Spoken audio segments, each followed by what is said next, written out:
अस्सलामुअलैकुम। तो आज का जो हमारा टॉपिक है वो है फोरकास्टिंग बाय एक्सपोनेंशियल स्मूथिंग।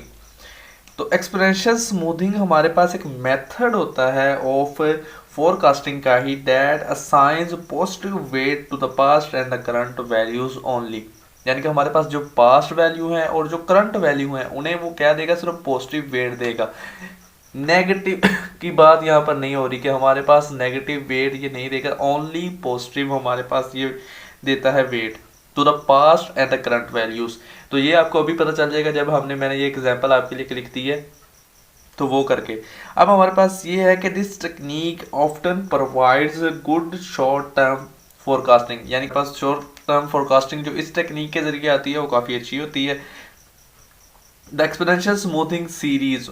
अब हमारे पास एक्सपोनेंशियल स्मूथिंग की जो सीरीज बन के आ रही होगी वाई टी, यानी कि उसे भी अगर आप वाई टी कहें, और उसके बाद में हमारे पास जो ओरिजिनल टाइम सीरीज होगी, ठीक है, original time series Y T, उसे हम कैलकुलेट कैसे करते हैं तो उसे देखें।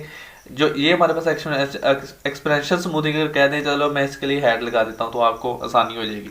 तो ये हमारे पास क्या, ओरिजिनल टाइम सीरीज। तो इस तरह आपने क्या करना है, इन्हें क्या आप कैसे कैलकुलेट कर सकते हैं वो अब आपको बता रहे हैं।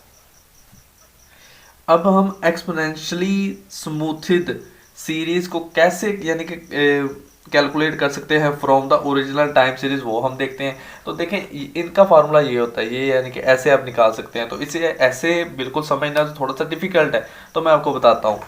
अगर मेरे पास एक एक एग्जाम्पल होती है, रेफ मैंने एग्जाम्पल वैसे ले लिया तो आप इसे देखें। अगर हमारे पास क्या है कि टाइम के लिहाज से वैल्यू पड़ी है, ये हमारे पास ओरिजिनल जो हमारे पास डाटा सेट है उसके बाद उसकी वैल्यू पड़ी है। अब यहाँ पर मैंने देखे तो एक वैल्यू नहीं लिखी, तो ये हम क्या करेंगे, हम इसे प्रेडिक्ट करेंगे, फोरकास्ट करेंगे। तो देखते हैं हम कैसे करते हैं। फर्स्ट वैल्यू ये हमारे पास जो साइड पर निकल के आ रही है ना, ये हमारे पास क्या होगी, यहाँ पर अगर मैं लिख देता हूँ तो ये चलें ऐसे। तो अब देखें इनकी वैल्यूज को आपने निकालना कैसे है। फर्स्ट वैल्यू तो वो कहता है जो हमारे पास ऑब्जर्व टाइम सीरीज की है वही इसके लिए लिख दे, तो देखें हमने फर्स्ट वैल्यू वैसे लिख दी। सेकंड वैल्यू के लिए वो कहता है क्या करेंगे, यहाँ पर ये हमारे पास वेट है, तो ये याद रखें हमारे पास जो ये वेट है इसकी वैल्यू डब्ल्यू की वैल्यू हमारे पास इन बिटवीन 0 to 1 होगी, ठीक है।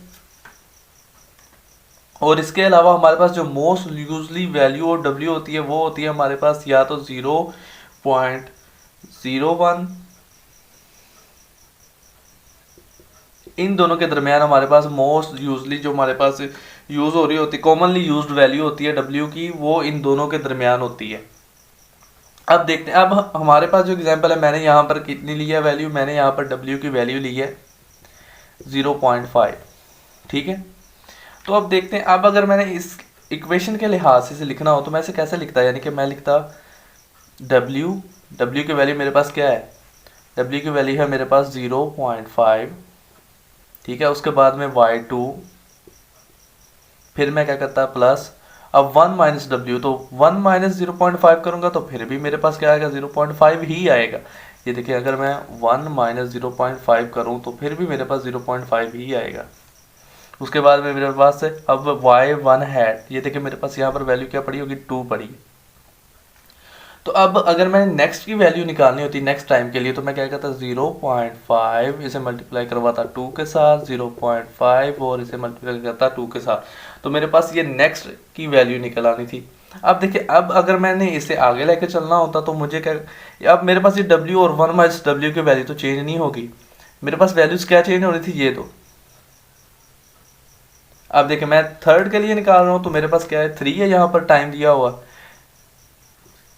और यहाँ पर मेरे पास क्या वैल्यू आएगी, यहाँ पर मेरे पास ये देखिए t-1, यानी कि अगर मैं थर्ड के लिए निकाल रहा हूँ तो मुझे सेकंड की ये वाली वैल्यू चाहिए, यानी कि यहाँ पर मेरे पास क्या पड़ा है, 3.5 पड़ा है। तो यानी मैंने यहाँ पर क्या करना था, यार मैंने यहाँ पर 3 किया और यहाँ पर 3.5 किया, तो मेरे पास नेक्स्ट वैल्यू निकल के आ जाएगी। तो अब देखिए इस तरह आप यहाँ तक वैल्यूज निकाल सकते हैं, तो आप नेक्स्ट की भी प्रेडिक्ट कर सकते हैं। वो कैसे, वो अगर अब आप इसी ये देखें इक्वेशन को देखें तो मेरे पास क्या बननी थी, ये वैल्यू 0.5, उसके बाद मेरे पास यहाँ पर 9 है, और फिर मेरे पास 1 माइनस जो मेरे पास वेट है वो क्या है, 0.5, फिर यही आ जाना था। अब ये मेरे पास क्या वैल्यू पड़ी हुई है, 8.8। तो जब मैं इसे हल करूँगा तो मेरे पास 8.4 आ जाएगा। तो इस तरह आप इसमें क्या कर सकते हैं, फोरकास्टिंग करते हैं। तो ये जो डब्ल्यू वेट हम यूज कर रहे हैं ये वाला, इसे हम क्या कहते हैं, इसे हम एक्सपोनेंशियल स्मूथिंग कांस्टेंट कहते हैं हम इसे। अब हमारे पास the exponential smoothing has an advantage that no values are lost at either end of the smoothing series. अब देखिए ये हमारे पास जो स्मूथिंग सीरीज इसकी बन के आई एक्सपोनेंशियल स्मूथिंग सीरीज, तो आप देख सकते हैं यहाँ ना ही कोई फ्रंट पर ना ही कोई लास्ट के ऊपर हमारे पास वैल्यू यहाँ पर क्या हो रही है, लॉस्ट हो रही है। ठीक है, कैसे? अब ये बात वो क्या कर रहा है, वो कह रहा है कि अगर आप एक्सपोनेंशियल स्मूथिंग ना करते, अगर आप वैसे फोरकास्टिंग करते, जैसे आपने पिछला टॉपिक देखा होगा तो हमने फोरकास्टिंग पे वीडियो में क्या कहा था कि अगर हम फोरकास्टिंग करते तो हम क्या कर रहे थे, हम यहाँ पर ये देखें, हम मूविंग एवरेजेस भी यूज़ करते थे ना, हमारे पास सेंट्रल मूविंग वैल्यूज़ यूज़ करते थे। तो आपको पता है जब आप सेंट्रल मूविंग वैल्यूज़ निकालते हैं ना, तो आपके पास क्या होता है, अगर मैं देखें यहाँ पर मेरे पास एक डाटा सेट पड़ा होता ना, अगर मेरे पास यहाँ पर ये क्वार्टर्स में इसकी वैल्यूज पड़ी होती, ठीक है, सो ऑन आगे जा रहा है, तो इसकी फर्स्ट टू वैल्यूज अगर मैं 4 क्वार्टर मूविंग एवरेज निकालता तो first two and last two, अगर आपको याद हो हमने ये किए थे सारे क्वेश्चंस, तो उसमें ये हमारे पास ये नहीं आती हमारे पास वैल्यूज।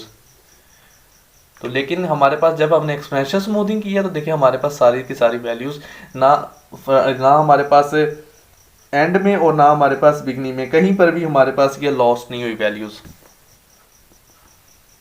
तो ये हमारे पास किसी भी एंड पर यहाँ पर वैल्यूज लॉस नहीं हो रही। तो आज का हमारा टॉपिक इतना ही था, आज के लिए इतना ही। अल्लाह हाफिज़।